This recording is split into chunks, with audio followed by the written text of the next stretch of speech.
Nos pequenos detalhes do cotidiano reside a grandeza da inspiração divina, aquela centelha que brilha nos sorrisos, nas gentilezas trocadas e nas lições aprendidas, revelando que a verdadeira essência está na capacidade de apreciar e valorizar cada momento vivido. Padre Fábio, escutei essa semana na internet que Deus odeia o pecado e também o pecador. Num vídeo em que uma pessoa fazia uma abordagem sobre este tema. Mas desde pequena eu aprendi que Deus é amor, que não tem ódio nenhum no coração dele, e que por isso ele mandou seu filho para morrer por nós numa cruz. Como é que ele pode odiar todos os seus filhos? Minha filha, você deve ter entendido errado. A palavra de Deus, ela nos fala, ela nos leva a entender que Deus tem uma profunda rejeição pelo pecado, mas não pelo pecador. Eu sei que é uma diferenciação difícil de ser feita. Na verdade, a distinção ela é muito difícil. Como é que eu posso dizer que eu odeio o pecado do Christian, mas não o odeio como pessoa? Não é difícil de entender isso? Porque você tem as suas atitudes erradas, e eu corro o risco de confundir você com suas atitudes. E essa é uma diferenciação interessante. A pessoa não é só aquela atitude. E é por isso que a gente precisa distinguir. Deus me ama de maneira incondicional. Ele não muda de ideia. Ele não muda de ideia porque eu deixei de ser uma pessoa boa, não.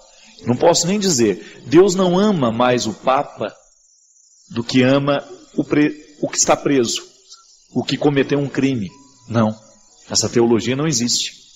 O que acontece é que nós podemos dizer que aquela pessoa que está vivendo o crime do pecado corre o risco de não perceber mais o amor de Deus. Não é que Deus deixou de amar.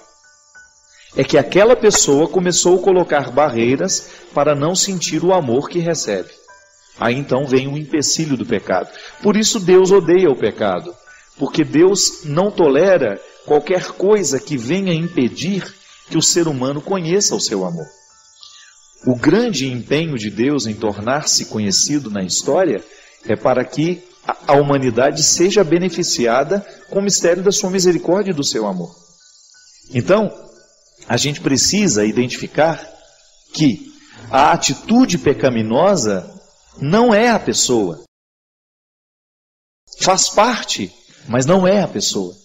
A pessoa não se transforma no erro que comete, né? Ela comete erros, mas ela não se transforma nos erros que comete. E por isso que o mistério da salvação em nós é justamente quebrar o poder do pecado para que cada vez mais a gente seja este espaço, este território onde Deus tem a oportunidade de agir. Então, só voltando mais uma vez para esclarecer melhor. Deus ama o pecador, mas não tolera o pecado. Por quê? Porque o pecado é um empecilho para que o pecador tenha consciência do amor de Deus na nossa vida. É claro, minha gente, que por causa da nossa natureza, nós somos imperfeitos, somos criaturas. Já por ser criatura eu sofro de limites, é natural que eu me encaminhe muitas vezes para aquilo que é errado. Mas a religião, a experiência que nós fazemos com Jesus, ela é sempre para nos ajudar a entender onde é que nós estamos nos desviando, para que a gente não saia da mira deste amor tão transformador. Ninguém pode olhar para o passado, observar o presente e fazer o plano de futuro na correria. E é por isso que a vida cristã combina com reflexão, né?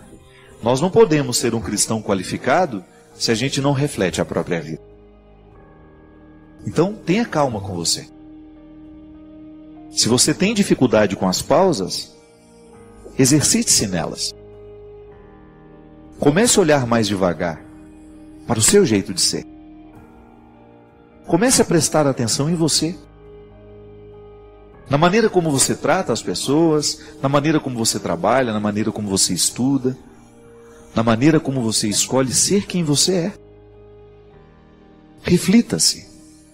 Seja capaz de colocar para você mesmo, até descrever de vez em quando, quais são os seus maiores defeitos, o que você tem feito para superar cada um deles, quais são as suas qualidades e o que você tem feito para fazê-las crescer ainda mais. Essa é a pausa reflexiva. É o momento que você tem a oportunidade de qualificar a sua vida, de fazer esse exercício e reconhecer nele um ato religioso. É um rito religioso. Refletir-se à luz de Jesus, ter a oportunidade de observar-se, para a partir desta observação modificar, crescer, avançar, ir além. É o que eu desejo para você. Que hoje, ao observar a sua vida, ao prestar atenção na maneira como você está vivendo, você se comprometa com você. Porque o primeiro a ser beneficiado com a sua mudança não são os outros. Os primeiros não serão os outros. O primeiro a ser beneficiado com tudo aquilo que você vai se proporcionar, mudar, ser melhor, é você mesmo. Porque no fundo, o maior conforto que nós podemos desejar nessa vida é estar feliz em nós mesmos. É você estar satisfeito, sabendo que você está sendo o ser humano que você pode ser. E ninguém pode chegar neste lugar, ninguém pode alcançar essa condição sem se refletir. Por isso hoje eu desejo que o olhar de Jesus, ao olhar nos seus olhos, ele possa provocar em você silêncio. Que ele possa provocar em você este desejo de olhar para você mesmo, sem os seus excessos, viu? Sem as suas mentiras. Às vezes você precisa das suas mentiras para que o outro te olhe melhor. Deus não precisa disso. Jogue fora todas as mentiras que você conta para você mesmo. Todas aquelas explicações que você se dá. Você não precisa delas neste momento. O Deus que te olha, o Deus que te encontra, dispensa toda e qualquer mentira que você tenha contado para você mesmo. É você e sua verdade. É neste território que Deus quer agir. Por pior que seja a sua indigência, por pior que sejam os seus erros, por pior que seja o seu passado, a sua história, nada disso vale agora. Sabe por quê? Porque Deus nos enxerga com olhos de futuro. Ao me encontrar, nessa noite de hoje, ao lhe encontrar, Deus só enxerga o futuro. Não é maravilhoso isso? Pensar que hoje Deus só enxerga futuro em você? Isso é salvação. E se a gente aceitar que Deus nos salva com o seu olhar, um olhar que tem o poder de nos reinaugurar e nos trazer vida nova. O Senhor esteja convosco. Ele está no meio de nós. Derrame sobre todos nós a sua bênção. Deus Todo-Poderoso, Pai, Filho e Espírito Santo. Ninguém pode olhar para o passado, observar o presente e fazer o plano de futuro na correria. E é por isso que a vida cristã combina com reflexão, né? Nós não podemos ser um cristão qualificado se a gente não reflete a própria vida. Então, tenha calma com você. Se você tem dificuldade com as pausas, exercite-se nelas. Comece a olhar mais devagar para o seu jeito de ser. Comece a prestar atenção em você. Na maneira como você trata as pessoas, na maneira como você trabalha, na maneira como você estuda, na maneira como você escolhe ser quem você é. Reflita-se. Seja capaz de colocar para você mesmo, até descrever de vez em quando, quais são os seus maiores defeitos, o que você tem feito para superar cada um deles. Quais são as suas qualidades e o que você tem feito para fazê-las crescer ainda mais. Essa é a pausa reflexiva. É o momento que você tem a oportunidade de qualificar a sua vida. De fazer esse exercício e reconhecer nele um ato religioso. É um rito religioso. Refletir-se à luz de Jesus. Ter a oportunidade de observar-se. Para a partir desta observação, modificar, crescer, avançar, ir além. É o que eu desejo para você. Que hoje, ao observar a sua vida, ao prestar atenção na maneira como você está vivendo, você se comprometa com você. Porque o primeiro a ser beneficiado com a sua mudança não são os outros. Os primeiros não serão os outros. O primeiro a ser beneficiado com tudo aquilo que você vai se proporcionar, mudar, ser melhor, é você mesmo. Porque no fundo, o maior conforto que nós podemos desejar nessa vida é estar feliz em nós mesmos. É você estar satisfeito, sabendo que você está sendo o ser humano que você pode ser.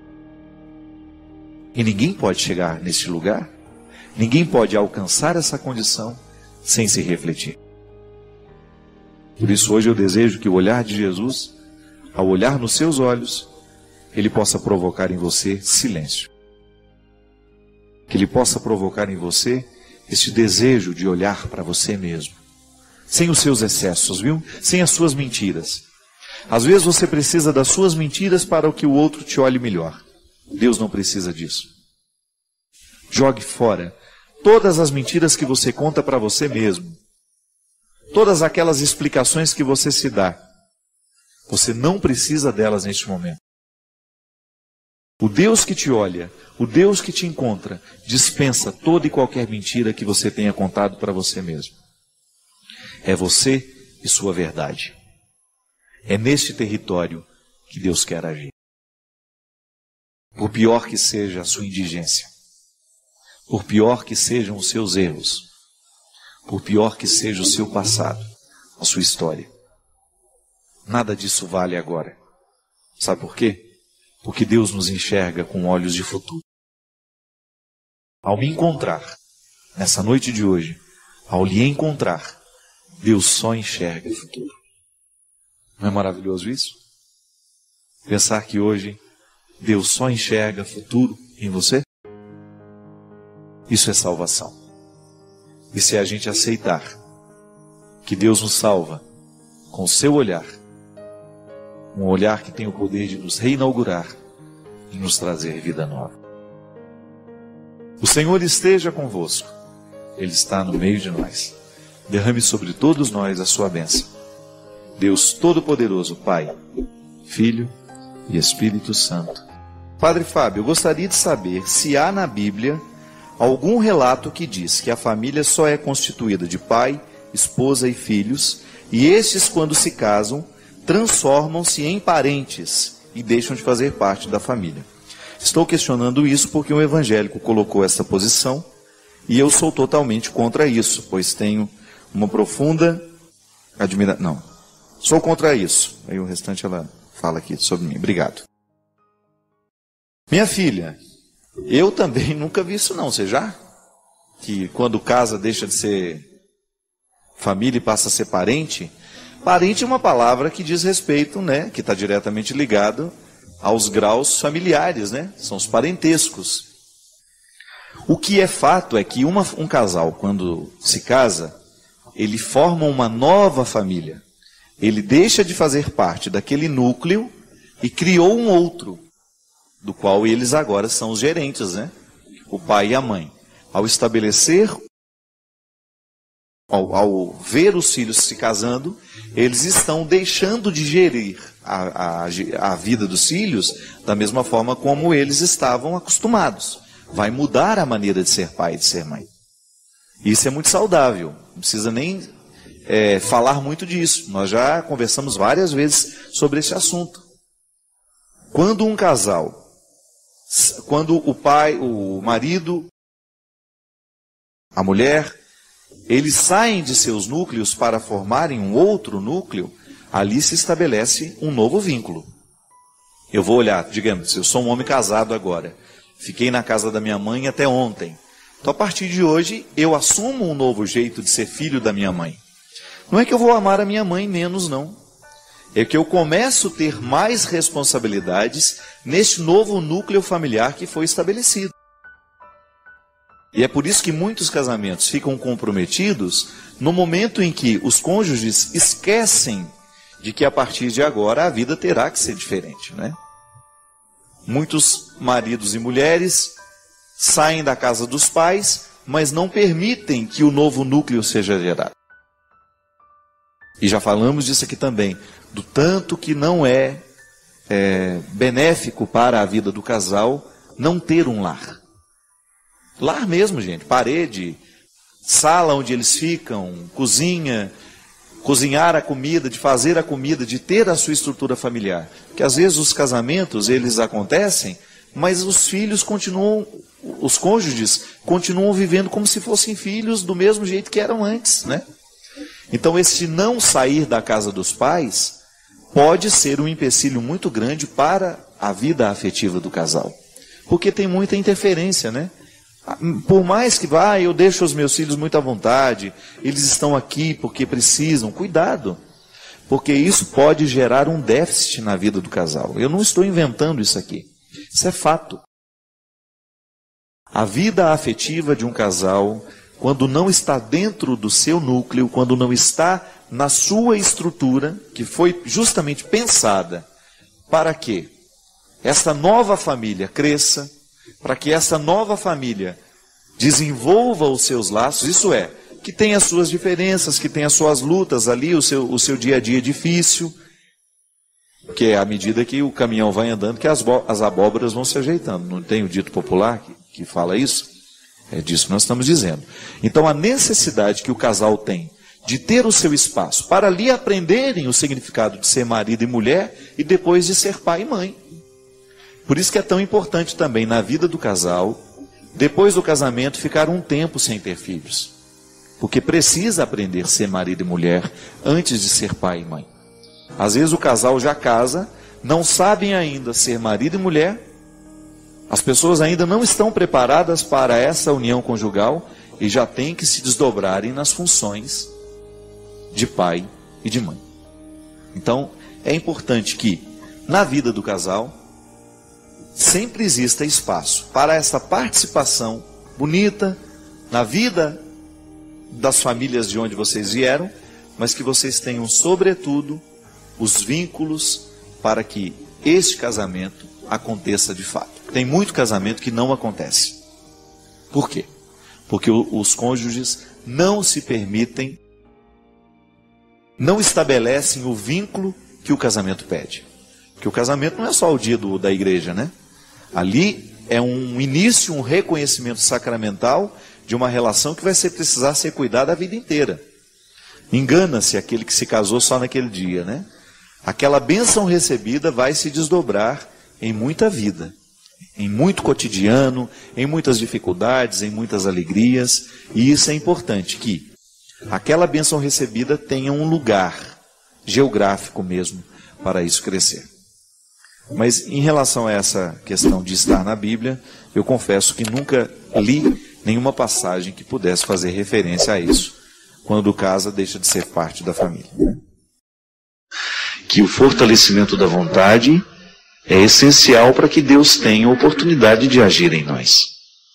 Aliás, a vontade fortalecida já é a própria ação de Deus em nós. Santo Agostinho dizia que todo esforço humano só é possível porque existe um esforço que é o amor de Deus, é a graça nos sustentando. Até quando eu amo, eu preciso do amor que me ama primeiro. Então, quando eu faço um esforço para fortalecer a minha vontade, eu já estou no influxo da graça. Já estou movido pela graça. Isso é tão radical para Santo Agostinho que ele dizia que até para eu me arrepender de um erro, eu já preciso estar visitado pela graça. Então, sempre que eu falo que preciso fortalecer a minha vontade, eu já estou assumindo essa participação de Deus na minha vida. E é por isso que a vida mística, minha gente, ela é a dinâmica de todo dia, de toda hora. Que às vezes a gente quer separar as coisas, né? Acha que rezar é você criar aquele momento para estar com Deus, entra dentro de uma igreja, ou fecha no quarto, vai fazer a sua oração. Tá certo, isso faz parte da vida mística. Mas você não se esqueça que tudo na vida místico é crescimento, é busca de fortalecimento dessa vontade. Para isso que a gente faz jejum, para isso que a gente faz penitência, é para fortalecer a vontade. Porque seria muito mesquinho, né? Você ficar imaginando que Deus fica feliz quando você deixa de comer isso, quando deixa de comer aquilo, só por deixar. Não. Se a gente for pensar assim, esse Deus, ele precisa até de um terapeuta, né? Tá doente da cabeça. Fica se alegrando com o sofrimento dos outros. Não. Você como pai, você fica feliz quando você vê o seu filho sacrificando-se para verdadeiramente crescer. Você não fica feliz só por vê-lo fazer o sacrifício. Você fica feliz porque sabe que daquele sacrifício vai gerar um fruto. Vai ter um futuro melhor por causa daquele sacrifício. É como quem precisa emagrecer, que faz o sacrifício de não comer aquilo que quer, que às vezes nem é o que precisa, né? Faz o sacrifício de não comer aquele doce, aquele queijo gordo, aquilo que você sabe que vai só lhe prejudicar na sua dieta, porque você tem um futuro mais leve. Tá bom, então eu abro mão de comer tudo que eu quero hoje, vou comer menos, vou comer com mais disciplina, vou comer mais corretamente, vou inserir uma atividade física na minha vida, porque eu sei que daqui a um tempo o meu corpo agradecerá e viverá um resultado muito satisfatório. É assim que Deus fortalece a nossa vontade. Quando a gente pratica o sacrifício, a renúncia, o esforço, sempre auxiliados pela graça de Deus. Volto a dizer, nenhum esforço humano é possível se não está amparado anteriormente por esse amor que nos antecede, por esse Deus que já decidiu antes de nós que Ele quer o nosso melhor. Então, quando eu faço uma leitura, quando eu me coloco na perspectiva de colocar na minha mente uma reflexão que possa me tornar uma pessoa melhor, mais consciente, eu estou ajudando a fortalecer essa vontade. Padre Fábio, é possível ser feliz sofrendo? Tudo depende do jeito como a gente sofre, né? Há sofrimentos que são redentores. São aqueles que você descobre a razão do sofrer. Então eu estou vivendo uma privação na minha vida, digamos, vou dar um exemplo. Eu preciso passar num vestibular. Então eu sofro a ansiedade daquela responsabilidade de ter que passar. Agora, a partir do momento que eu começo a estudar, eu continuo sofrendo, porque a ansiedade ainda está em mim. Mas eu começo a descobrir o caráter redentor do sofrimento, que é justamente preparar o resultado. Quando nós perdemos alguém, por exemplo, não vamos falar de morte física, não. Vamos falar de morte psíquica, né? Que é quando você perde um namorado, quando um amigo te trai. Tudo isso causa sofrimento dentro de você. Agora, se você vive esse sofrimento de maneira infértil, isto é, sofre por sofrer, como é que a gente sofre por sofrer? Quando a gente permite que o ódio fique tomando conta de nós, quando o ódio começa a administrar os nossos sentimentos, aí você sofre dobrado, porque você não joga fora o que te fez mal. É igual quando a comida nos faz mal, ela prejudica o corpo. Quando nós vivemos sentimentos estragados, ela faz mal ao nosso espírito, à nossa alma, tudo que faz parte dessa condição psíquica, daquilo que não é material. Claro que o cérebro é material, mas há algumas coisas que extrapolam essa materialidade cerebral. Então a gente tem um processo de amargura, um processo de depressão, de tristeza. São vários os estágios do sofrimento. Se a gente não administra bem, por exemplo, a tristeza, é possível que isso vire uma depressão depois. Então o que a gente precisa fazer para sofrer do jeito certo? Primeiramente, ser honesto. Coloca a questão que lhe faz sofrer e pergunte-se: será que vale a pena sofrer tudo mesmo que eu estou sofrendo por isso? Às vezes nós sofremos tanto por pessoas que não valem a pena, não é verdade? Às vezes nós empacamos tanto tempo da nossa vida com sofrimentos, com pessoas que não tinham a menor consideração por nós, ou às vezes pessoas até passageiras, né? E às vezes nós ficamos sofrendo demoradamente por causa disso. Não. A gente precisa administrar isso. E o único jeito que a gente tem de administrar o sofrimento é racionalizando. O que provoca o sofrimento dentro de nós é o jeito como nós pensamos o sofrimento. Uma ideia vai me fazer mal à medida em que eu alimento essa ideia dentro de mim.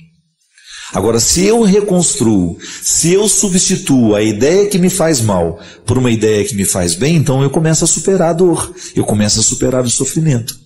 Então a gente pode sim buscar esta realização, a gente pode ser feliz mesmo no momento do sofrimento.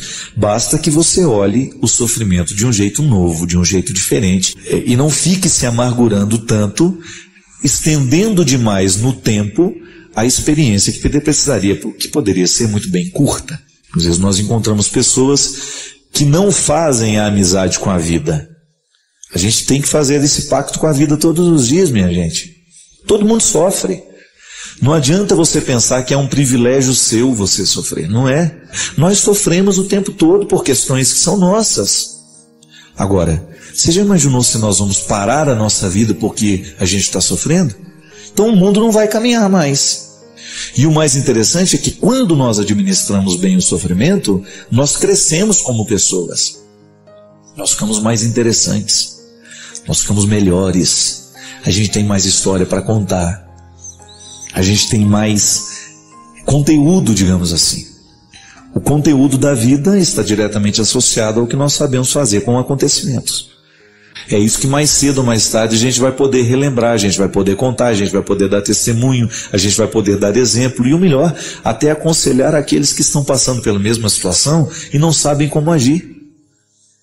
Precisamos o tempo todo administrar bem o que nos acontece, porque no momento que a gente administra bem a nossa vida, nós ajudamos até a administrar a vida do outro também. Mas não vai querer administrar a vida do outro se você não administra a sua, né? Tem que ter primeiro esta responsabilidade com aquilo que é seu. Sofra no tempo certo, sofra do jeito certo. Não permita que as mágoas, que as coisas ruins da vida demorem demais dentro de você, porque isso não vale a pena. O bom mesmo é a gente julgar fora o que precisa ser julgado para a gente só ficar com o que é bom.